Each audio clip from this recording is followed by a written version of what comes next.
आज रविवार होता म्हणून निया मॅडम सकाळीच 6:30 वाजता उठून बसली होती. तिला झोप येत नव्हती म्हणून ती बाकीच्यांना देखील उठवत होती आणि काकांना देखील उठवलं. मग काकांनी तिचं असं फोटोशूट केलं. त्यानंतर आम्ही सगळे उठलो, फ्रेश झालो, चहा नाश्ता केला आणि आम्ही निघालो बाहेर फिरायला. गाडीत असल्यावर ह्या दोघांची मस्ती काही आणि थांबत टिकूजीनी वाडीला.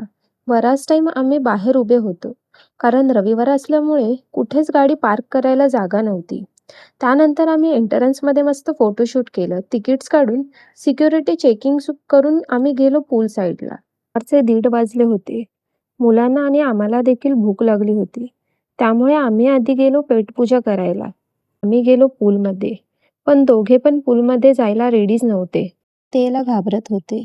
तसं तर नियाला पाण्यात जायला आवडतच नाही, पण तिची भीती घालवण्यासाठी मी तिला पाण्यात घेऊन गेली. तिला पाण्यात फिशू आहे असं सांगितल्यावर ती जरा पाण्यात यायला रेडी झाली. फ्रेश होऊन थोडा आराम करून आम्ही गेलो डिनरला, कारण मम्मी पप्पांची ॲनिव्हर्सरी होती. रेस्टॉरंटला पोहोचून स्टार्टर ऑर्डर केलं.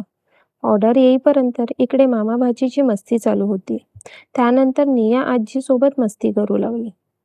तसं तर नियाला फार एके ठिकाणी बसायला आवडत नाही. इकडे ही मॅडम मोबाईल बघत बघत खात होती.